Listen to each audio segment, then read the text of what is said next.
Yes. ఎవరు అవునన్నా కాదన్నా రాజకీయాలు కక్షలు కార్పణ్యాలు తెచ్చిపెడుతుంటాయి. రోజులు గడిచే కొద్దీ ఆ తీరు అంతకంతకు ఎక్కువ అవుతుంది. ఇలాంటి తీరును స్వాగతిద్దామా అన్నదే అసలు ప్రశ్నగా మారింది. ఇంతకీ అసలు విషయం ఏంటంటే, సచివాలయం ఎదుట మాజీ ప్రధాని రాజీవ్ గాంధీ విగ్రహాన్ని ఏర్పాటు చేస్తామన్న సీఎం రేవంత్ రెడ్డి ప్రకటనకు ఏమాత్రం ఊహించని రీతిలో రియాక్ట్ అయ్యారు కేటీఆర్. రాజీవ్ విగ్రహాన్ని ఏర్పాటు చేస్తే తాము అధికారంలోకి వచ్చిన మొదటి రోజే కూల్చివేస్తామంటూ సెన్సేషనల్ కామెంట్స్ చేశారు.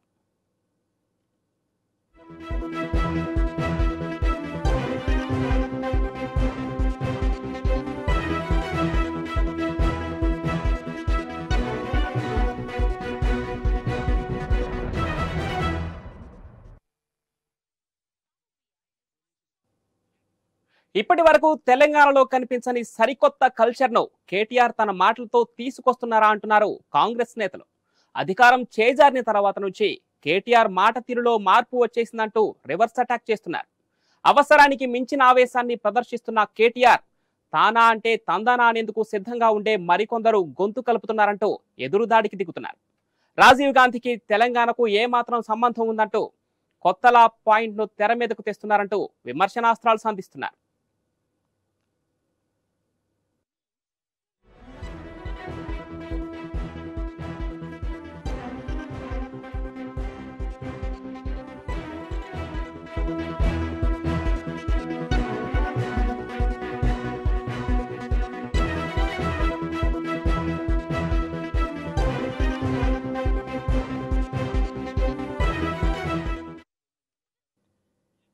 మాజీ ప్రధానిగా కానీ మరో రకంగా కానీ రాజీవ్ గాంధీకి తెలంగాణకు పెద్దగా లింకులు లేవని సర్ది చెప్పుకోవచ్చు. కానీ దశాబ్దాల డిమాండ్ను కలలా మిగిలిపోతుందా అన్న తెలంగాణ ఆవిర్భావ స్వప్నాన్ని సోనియా గాంధీ సాకారం చేసిన విషయాన్ని మర్చిపోకూడదని చెప్తున్నారు కాంగ్రెస్ నేతలు. ప్రత్యేక రాష్ట్రం ఇచ్చిన సోనియాకు బహుమతిగా తెలంగాణ ప్రజలు ఇప్పటి వరకు ఇచ్చిందేమీ లేదంటున్న హస్తం పార్టీ సోనియా భర్తగా రాజీవ్ గాంధీ ఎందుకు గుర్తుంచుకోకూడదంటోంది.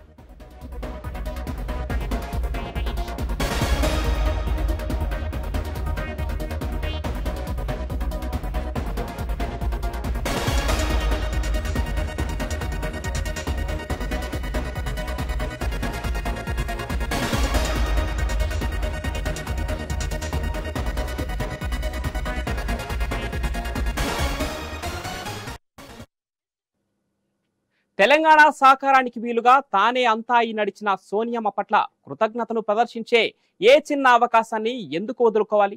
ముఖ్యమంత్రి రేవంత్ రెడ్డి చెప్పినట్లు రాజీవ్ విగ్రహాన్ని ఏర్పాటు చేయడంలో తప్పేముంది అన్నీ ప్రశ్నిస్తోంది హస్తం క్యాడర్.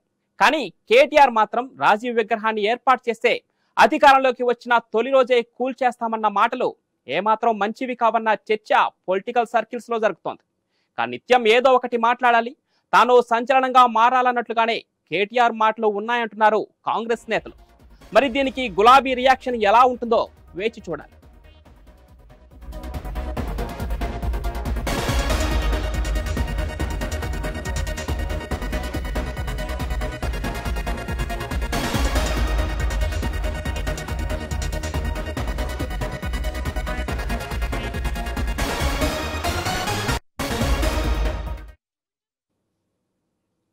ఇక తెలంగాణలో రోజు రోజుకు ముదుతున్న విగ్రహ రాజకీయాల గురించి మరిన్ని డీటెయిల్స్ అందజేయడానికి మనతో పాటు లైవ్ లో సిద్ధంగా ఉన్నారు మా input editor Srikanth. Yes Srikanth, over to you. మొత్తానికి తెలంగాణలో మీరు చెప్తున్నట్టు మొన్నటి వరకు ఫ్లెక్సీల రాజకీయం నడిస్తే ఇప్పుడు కొత్తగా విగ్రహాల రాజకీయాలు నడుస్తున్నాయి. ప్రభుత్వంలో ఉన్నటువంటి కాంగ్రెస్ పార్టీ అధికారంలోకి వచ్చిన తర్వాత ఇప్పటికే రైతు రుణమాఫీ విషయంలో కొన్ని మాటలు ఎదుర్కోవాల్సి వస్తుంది, కొన్ని విమర్శలు ఎదుర్కోవస్తుంది. పూర్తి స్థాయిలో రైతు రుణమాఫీ చేయలేదు. ఏ గ్రామంలో చూసినా ఇంకా దరిదాపు 40 నుంచి 50% మంది రైతులకు పూర్తి స్థాయిలో రుణమాఫీ చేయాల్సినటువంటి అవసరం ఏర్పడ్డటువంటి పరిస్థితి ఇప్పుడు ప్రస్తుతానికి కాంగ్రెస్ పార్టీ ప్రభుత్వం ఎదుర్కొంటుంది. దీనికి తోడు ప్రతిపక్షాలని కూడా ఈ అంశాన్ని ఆయుధంగా చేసుకొని ఇప్పటికే మనం చూస్తూనే ఉన్నాం. అటు యాదగిరిగుట్ట అటు హరీష్ రావు చేరుకోవడం, మరోవైపు కేటీఆర్ సైతం నిరసన దీక్ష చేయడం, ఇవన్నీ కూడా రైతులకు సంబంధించి రుణమాఫీ చేయలేదనేటువంటి ఉద్దేశాన్ని ప్రజల్లోకి తీసుకెళ్లేటువంటి ప్రయత్నం చేస్తున్నారు. అటు దీనికి సంబంధించి ఇప్పటికే ప్రభుత్వం నుంచి కూడా కొంత క్లారిటీ ఇవ్వడం జరిగింది. పూర్తి స్థాయిలో జరగలేదు. సో ఎవరెవరికైతే జరగాల్సినటువంటి అవసరం ఉందో కొన్ని టెక్నికల్ ఇష్యూస్ వల్ల చేయలేకపోయాం, మీరు దగ్గరలో ఉన్నటువంటి కలెక్టర్లను కలవండి, సో వాళ్ళు ఖచ్చితంగా రుణమాఫీ విషయంలో క్లియరెన్స్ ఇస్తారని చెప్పేసి ఒక హామీ ఇవ్వడం జరిగింది ప్రభుత్వం నుంచి. సో ఈ అంశం ఇట్లా ఉంటే కనుక ఇక మరొక వైపు రాజీవ్ గాంధీ విగ్రహ ఏర్పాటు పైన ప్రతిపక్షం ప్రభుత్వం నువ్వెంత నేనెంత అన్న చందంగా ప్రస్తుతానికి మారిపోయింది. ఒక కొత్త రకం రాజకీయాలు తెలంగాణలో కనిపిస్తున్నాయి, ఒక కక్షపూరితమైనటువంటి రాజకీయాలు తెలంగాణలో కనిపిస్తున్నాయి.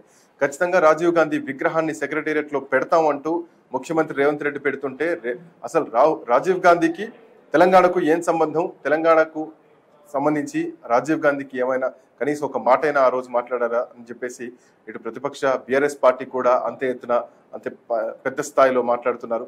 సో ఇట్లా మాట యుద్ధం నడుస్తోంది.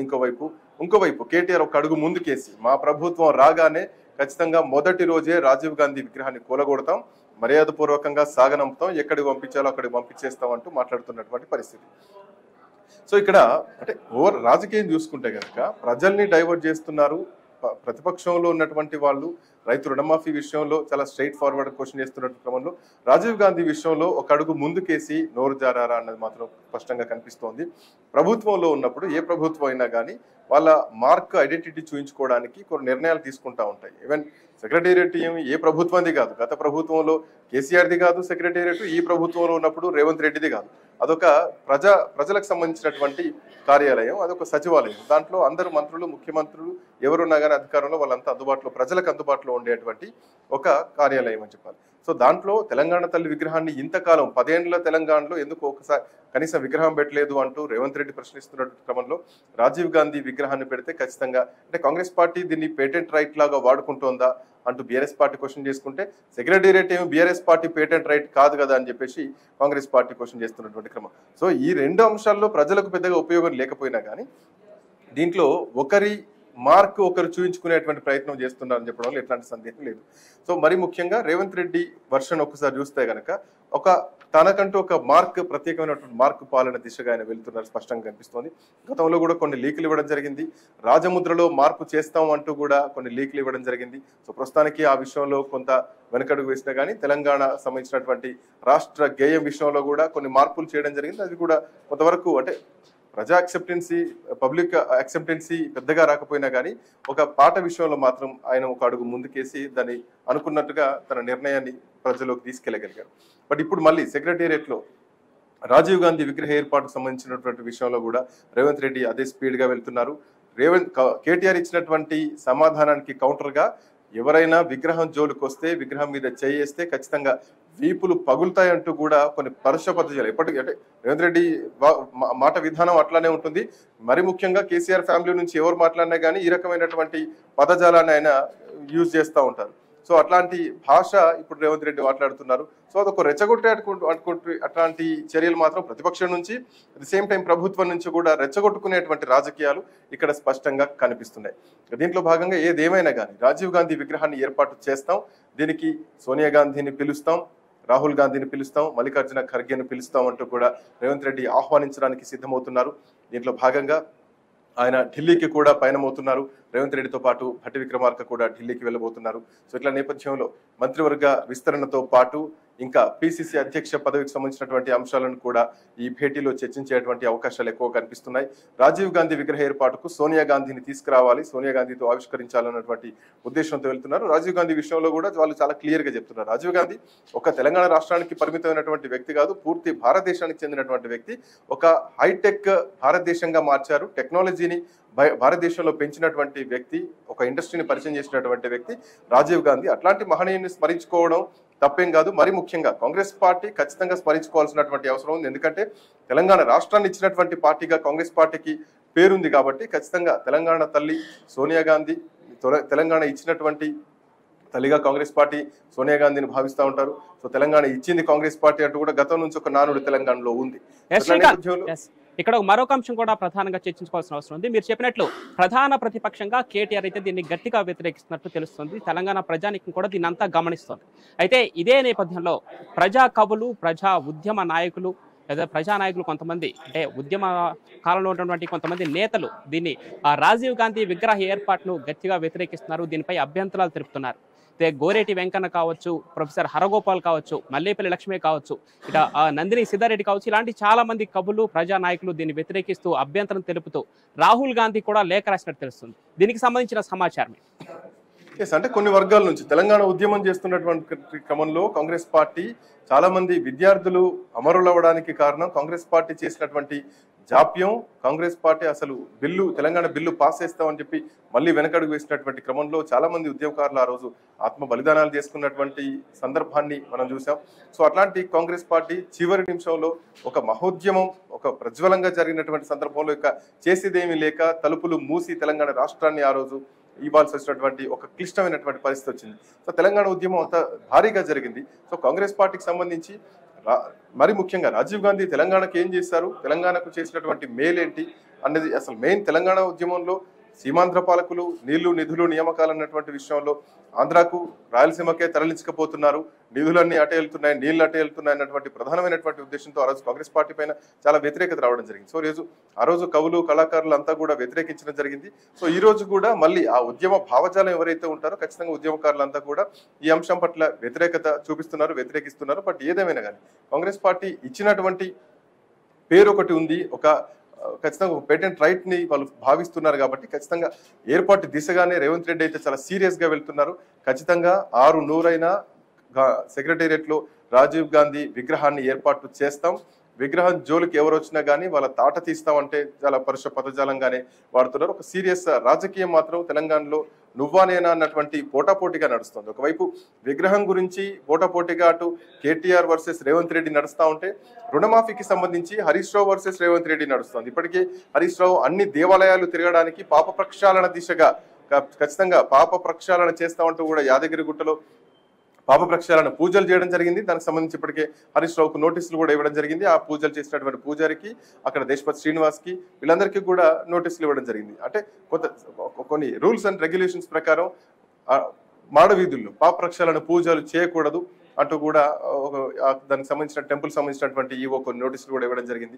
సో ఇట్లా నేపథ్యంలో మిగతా అన్ని టెంపుల్స్ కూడా తిరుగుతామంటే ఇప్పటికే హరీష్ రావు చెప్పడం జరిగింది. రైతు రుణమాఫీ విషయంలో రేవంత్ మోసం చేశారు, దేవుళ్ల మీద ఒట్లు పెట్టి ఎక్కడికి వెళ్తే అక్కడ వరంగల్కి వెళ్తే భద్రకాళి దేవస్థానం పైన, మెదక్కి వెళ్తే చర్చి పైన, కరీంనగర్కి వెళ్తే వేములవాడ రాజన్న పైన, ములుగుకి వెళ్తే మేడార సమ్మక్క పైన, సో ఇట్లా ఎక్కడికి వెళ్తే అక్కడ దేవస్థానాల పైన దేవుళ్ల పైన ఒట్లు పెట్టి 15 ఆగస్టు లోపు 2 లక్షల రుణమాఫీ చేస్తామంటూ వాళ్ళు చెప్పిన బడ్జెట్ కంటే అంటే అసెంబ్లీలో ప్రవేశపెట్టినటువంటి బడ్జెట్ కు వీళ్ళు పెట్టినటువంటి బడ్జెట్ 31,000 కోట్లకు వీళ్ళు రుణమాఫీ చేసినటువంటి 18,000 కోట్లకు అంటే 17,000 కోట్ల పైచులకు 18,000 కోట్లు అనుకోవచ్చు.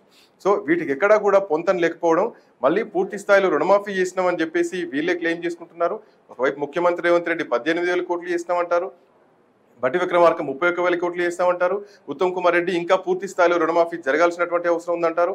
నిన్న తుమ్మల నాగేశ్వరరావు వచ్చేసి ఇంకా రుణమాఫీ పూర్తి స్థాయిలో రాలేదు, టెక్నికల్ ఇష్యూస్ కొన్ని ఉన్నాయి, సో బట్ మిగతా వాళ్ళందరికీ కూడా రుణమాఫీ చేస్తాం, ఎవరికైతే రుణమాఫీ కాలేదో వాళ్ళంతా వెళ్ళి ఆ సంబంధిత కలెక్టర్ని కలవాలి, వాళ్ళకి దరఖాస్తు చేసుకోవాలంటూ చెప్పడం జరిగింది. సో పూర్తి స్థాయిలో రుణమాఫీ కాలేదంటూ ప్రభుత్వం నుంచి వస్తున్నటువంటి క్రమంలో రాజీనామా ఎందుకు చేయాల్సి వస్తుంది, రాజీనామా చేయాల్సింది ఎవరు, ఆగస్టు 15 కల్లా చేస్తామని చెప్పినటువంటి రేవంత్ రెడ్డి చేయకపోను రాజీనామా చేయమంటూ డిమాండ్ చేయడం, హరీష్ రావు క్యాంప్ ఆఫీస్ పైన దాడి చేయడం, ఇంకోవైపు అటు ఫ్లెక్సీలు కట్టి హరీష్ రావును అంటే రాజీనామాకు చేయమంటూ ఒక రకమైనటువంటి కక్షపూరిత రాజకీయ వాతావరణం క్రియేట్ చేస్తారంటూ కూడా కొన్ని వాదనలు వినిపిస్తున్నాయి. సో ఏదేమైనా క్యాంప్ ఆఫీస్ పైన దాడులు చేయడం అది రాజకీయంగా అంత హర్షించదగ్గ విషయం కాదు. క్యాంప్ ఆఫీస్ అనేది ఒక ఎమ్మెల్యేకి సంబంధించినటువంటి విషయం కాదు, అది ఒక ప్రజలకు సంబంధించినటువంటి ఆస్తి, ప్రజా ఆస్తి. సో అట్లాంటి క్యాంప్ ఆఫీస్ల పైన దాడి చేయడం ఈవెన్ అది హర్షణీయమైనటువంటి విషయం కూడా కాదు. సో రాజకీయంగా రాజకీయంగా కొట్లాడాల్సినటువంటి అవసరం ఉంది, ప్రజాక్షేత్రంలో ఎండగట్టాల్సినటువంటి అవసరం ఉంది తప్ప ఇట్లాంటి దాడులకు మాత్రం తెలంగాణ వేదిక కాదు. గతంలో ఇప్పుడు ఇట్లాంటి దాడులు జరగలేదు, భవిష్యత్తులో కూడా జరగదు అనేది ప్రస్తుతానికి మొత్తానికి మనం చూస్తున్న తెలంగాణ వ్యాప్తంగా అంటే ముఖ్యంగా ప్రధాన ప్రతిపక్షం మధ్య అదేవిధంగా అధికార పక్షం మధ్య ఒక స్టాచ్యూ వార్ నడుస్తుంది. ముఖ్యంగా చూసుకోండి, నిన్న ఆగస్టు 20 తేదీన రాజీవ్ గాంధీ జయంతి నాడు ఆవిష్కరించాల్సిన విగ్రహాన్ని కాంగ్రెస్ పార్టీ అయితే కొంచెం పోస్ట్ పోన్ చేస్తూ వచ్చింది. దీనికి ప్రధాన కారణం తెలంగాణ తల్లి విగ్రహం పెట్టిన తర్వాతే రాజీవ్ గాంధీ విగ్రహం పెట్టాలి, అప్పుడే తెలంగాణ ప్రజానికి ఒక పాజిటివ్ సైన్స్ ఇచ్చినట్టు తెలుస్తుందని చెప్పి కాంగ్రెస్ పార్టీ ఒక మైండ్ గేమ్ స్టార్ట్ చేసినట్టు బీఆర్ఎస్ పార్టీ మొదలు పెడుతుంది. 10 ఏళ్ల అధికారంలో ఉన్న బీఆర్ఎస్ పార్టీ ఎందుకు తెలంగాణ తల్లి విగ్రహం పెట్టలేదని అటుపక్క కాంగ్రెస్ పార్టీ చేస్తుంది. ముఖ్యంగా మార్పులు చేసిన తెలంగాణ తల్లి విగ్రహం తర్వాతే రాజీవ్ గాంధీ విగ్రహాన్ని ఆవిష్కరించబోతారా, కాంగ్రెస్ పార్టీ ఏం ఆలోచిస్తుంది దీనిపైన? ఖచ్చితంగా అంటే తెలంగాణ తల్లి విగ్రహాన్ని కూడా ప్రతిష్ఠిస్తామంటూ ప్రభుత్వం చెప్పడం జరిగింది. రేవంత్ రెడ్డి కూడా ఆ అంశాన్ని చెప్పడం జరిగింది. అయితే తెలంగాణ తల్లి విగ్రహానికి సంబంధించి ఎట్లాంటి రూపురేఖలు ఉండబోతున్నాయి, గతంలో తెలంగాణ తల్లి కొంత ఆడంబరంగా ఉంటుంది, సిరు సంపదలతో తలతూగుతున్నట్టుగా తెలంగాణ తల్లి విగ్రహం ఉంటుంది, కిరీటం ధరించి ఉంటుంది, వడ్డానంతో ఉంటుంది. సో అట్లాంటి తెలంగాణ తల్లి విగ్రహం తెలంగాణ అంటే ప్రజానీకానికి తెలంగాణ ప్రాంతీయత్వానికి పెద్దగా పోలికలు లేవు అంటూ కూడా కొన్ని కారణాలను చూపిస్తూ ప్రభుత్వం కొన్ని చేంజెస్ తీసుకొచ్చేటువంటి ప్రయత్నంలో ఉన్నది మాత్రం కనిపిస్తోంది. కొన్ని కీలకమైన కామెంట్స్ కూడా రావడం జరిగింది. కవితను ముఖ పోలికలు కవలికలు ఉండేలాగా తెలంగాణ తల్లి విగ్రహాన్ని ఏర్పాటు చేశారంటూ కూడా కొన్ని ప్రతిపక్షాల నుంచి కొన్ని మాటలు రావడం జరిగింది ఆనాడు. బట్ అంటే తెలంగాణ తల్లి విగ్రహంలో కవిత పోలికలు ఉన్నాయా లేవా, లేదంటే దాన్ని క్రియేషన్ అప్పుడు ఎవరు జరిగింది, దానికి ఒక కమిటీ కూడా అప్పుడు కూర్చొని రెడీ చేయడం జరిగింది. తెలంగాణ తల్లి విగ్రహ ఏర్పాటులో మరి ముఖ్యంగా ఆనాడు తెలంగాణ ఉద్యమకారుడు జిడ్డా బాలకృష్ణ రెడ్డి చాలా కీలకంగా ఇనిషియేట్ తీసుకొని ఆయన తయారు చేయించి ఆయన పెట్టినటువంటి విషయం తెలంగాణ ఉద్యమకారులందరికీ కూడా తెలుసు. సో దీంట్లో కవితకు పెద్దగా సంబంధం లేకపోయినా కానీ ఒక విమర్శను మాత్రం వాళ్ళు చేసి ప్రజల్లోకి తీసుకెళ్లగలేదు. బట్ తెలంగాణ తల్లి విగ్రహానికి కవితకు ప్లస్ ఇప్పుడు వీళ్ళు తీసుకునేటువంటి నిర్ణయానికి పెద్దగా పోలికలు ఉండకపోవచ్చు. బట్ ఇప్పుడు కొత్త ప్రభుత్వం మాత్రం అంటే ఖచ్చితంగా మార్పు దిశగా వెళ్తున్నటువంటి క్రమంలో తెలంగాణ నేటివిటీకి సంబంధించి ఒక రూపురేఖలతో కొత్తగా తెలంగాణ తల్లి విగ్రహాన్ని అంటే స్థాపించే ప్రయత్నం చేస్తున్నట్టు తెలుస్తుంది. ఇందాక మీరు చెప్పినట్టు రాజీవ్ గాంధీ విగ్రహాన్ని ఆవిష్కరించేటువంటి అంశాన్ని ప్రస్తుతానికి తాత్కాలికంగా కొంత వెనకడుగు వేసింది. అంటే వస్తున్నటువంటి విమర్శలు కానీ ప్రజల నుంచి వస్తున్నటువంటి కొంత రియాక్షన్స్ కానీ అన్ని అబ్జర్వ్ చేసి కొంత వెనకడుగు వేసినట్టుగా తెలుస్తోంది. తెలంగాణ తల్లి విగ్రహాన్ని కూడా ఏర్పాటు చేస్తాం. తెలంగాణ తల్లి విగ్రహ స్థానంలో రాజీవ్ గాంధీ విగ్రహాన్ని పెడుతున్నటువంటి మాట బలంగా రావడంతో లేదు తెలంగాణ తల్లి విగ్రహాన్ని కూడా ఏర్పాటు చేస్తామంటూ కూడా ప్రభుత్వం ఒక మాట చెప్పడం జరిగింది. దీనికి సంబంధించి ఇప్పటికే అటు భట్టి విక్రమార్క, రేవంత్ రెడ్డి, అటు ఆది శ్రీనివాస్ కానీ మిగతా కొంతమంది ఎమ్మెల్యేలు ఎవరైతే ఉన్నారో సో వేం నరేందర్ రెడ్డి వీళ్ళంతా కూడా సెక్రటేరియట్ ఆవరణలో తెలంగాణ తల్లి విగ్రహాన్ని ఏర్పాటు చేసేటువంటి స్థల పరిశీలన కూడా చేయడం జరిగింది. అంతకు ముందే పొన్నం ప్రభాకర్ ఇంకొంతమంది కీలకమైన మంత్రులు కూడా గత వారమే రాజీవ్ గాంధీ విగ్రహ ఏర్పాటు అటు విగ్రహాన్ని ఎక్కడ ఆవిష్కరించాలన్నటువంటి ప్రాంతంలో కూడా స్థల పరిశీలన చేయడం జరిగింది. సో ఇదేమైనా రాజీవ్ గాంధీ విగ్రహ విషయంలో ఒక అడుగు వెనక్కి వేసి తెలంగాణ తల్లి విగ్రహాన్నితో పాటు ఏర్పాటు చేసేటువంటి దిశగా ప్రభుత్వం అడుగులేస్తుందని మాత్రం స్పష్టంగా కనిపిస్తోంది. ఏదేమైనా విగ్రహానికి సంబంధించి బీఆర్ఎస్ పార్టీ మాత్రం చాలా కీలకమైనటువంటి నిర్ణయం తీసుకుని ఖచ్చితంగా దాంతో పాటు కేటీఆర్ ముఖ్యంగా కొన్ని కీలక అంశాలను అయితే లేవనెత్తుతున్నారు. ఎట్లాంటి తెలంగాణ తల్లి విగ్రహం కోసం ఏర్పాటు చేసినట్టు అంటే వదిలిపెట్టినటువంటి ఆ ప్లేస్ లో రాజీవ్ గాంధీ విగ్రహాన్ని ఎలా పెడతారంటూ క్వశ్చన్ చేయడంతో పాటు ఆ మాజీ ముఖ్యమంత్రిగా చేసినటువంటి అంజయ్య ఆయనను అవమానించిన రాజీవ్ గాంధీ విగ్రహాన్ని పెట్టడానికి ఎట్టి పరిస్థితుల్లో ఒప్పుకోమంటూ కూడా ఒక కీలకమైన అంశాలను లేవనెత్తారు. ఇది తెలంగాణ ప్రజానికానికి ఎంతవరకు అర్థమవుతుంది అనుకోవచ్చు? కాంగ్రెస్ పార్టీ దీనికి కౌంటర్ గా ఏం చెప్తుంది అనుకోవచ్చు? ఖచ్చితంగా అంటే రాజకీయాల్లో ఈ ప్రతి విమర్శలు అనేది సర్వసాధారణం. గతంలో అంజయ్యను అవమానించారు రాజీవ్ గాంధీ అన్నది కొంతవరకు వార్తల్లో ఉన్నా లేదంటే ఆ రోజు రాజకీయ పరిస్థితులు అట్లా ఉన్నా కానీ బట్ ఇప్పుడు ఈ అంశాన్ని ప్రజల్లోకి బలంగా తీసుకెళ్ళగలిగితే ప్రజల్లో ఎంతవరకు వీళ్ళు గెలవగలుగుతారు, ప్రజల్లోకి ఎంతవరకు ఈ వ్యతిరేక భావాన్ని తీసుకెళ్లగలుగుతారు. ఎందుకంటే గతంలో రేవంత్ రెడ్డి ప్రతిపక్షంలో ఉన్నప్పుడు ప్రభుత్వం పైన వ్యతిరేకత ఏ స్థాయిలో ఉందో దాన్ని పూర్తి స్థాయిలో ప్రజల్లోకి తీసుకెళ్లగలిగారు. ఆ ఓటు బ్యాంకు మొత్తాన్ని కూడా అంటే వ్యతిరేక ఓటు బ్యాంకును మొత్తం కూడా కాంగ్రెస్ పార్టీ వైపు టర్న్ చేసుకోవడంలో రేవంత్ రెడ్డి సక్సెస్ అయ్యారు. బట్ ఇప్పుడు రాజీవ్ గాంధీ విగ్రహ ఏర్పాటు విషయంలో బీఆర్ఎస్ పార్టీ కొంత తొందరపడి నిర్ణయాలు తీసుకుంటున్నారా? ఏ ప్రభుత్వం అధికారంలో ఉంటే ఆ ప్రభుత్వం నిర్ణయాలు తీసుకుంటుంది, ఖచ్చితంగా అనుకున్న పని అనుకున్నట్టు చేసేస్తూ ఉంటుంది. బట్ ఇట్లాంటి మాటలు ఎప్పుడైతే వస్తాయో అవి రాజకీయంగా కొంత విమర్శల పాలవుతారు, రాజకీయంగా కక్షపూరితమైనటువంటి రాజకీయాలకే తావిస్తుంది తప్ప నిర్ణయాల్లో మాత్రం ఎట్లాంటిది ఉంటుంది. బట్ నెక్స్ట్ మేము వచ్చిన తర్వాత కూలగొడతామంటూ మాట్లాడాల్సినటువంటి అవసరం పెద్దగా ఉండకపోయి ఉండాలి కేటీఆర్కు. ఆవేశపడి మాట్లాడడం కంటే అసలు ఏం జరిగింది ప్రజలకు అవగాహన చేయించాల్సినటువంటి అవసరం ఉంటే బాగుండేది అనేది కొంత మేధావర్గం నుంచి వినిపిస్తున్నటువంటి మాట. ఏదేమైనా ఖచ్చితంగా రాజీవ్ గాంధీ విగ్రహాన్ని ఏర్పాటు చేస్తాం, ఎట్టి పరిస్థితుల్లో ప్రతిపక్షాలకి వెనకడిగే లేదు, ప్రతిపక్షాలకు భయపడేదే లేదు అంటూ కూడా రేవంత్ సర్కార్ ముందుకెళ్తున్నారు. ఇంకొక మాట, 10 ఏళ్ల నుంచి తెలంగాణ తల్లి విగ్రహాన్ని అధికారికంగా ఎక్కడా కూడా ఎందుకు ఆవిష్కరించలేకపోయారు, సెక్రటేరియట్ లో కూడా ఎందుకు ఆవిష్కరించలేకపోయారు అన్నది కూడా ప్రధానంగా రేవంత్ రెడ్డి సర్కార్ నుంచి వినిపిస్తోంది.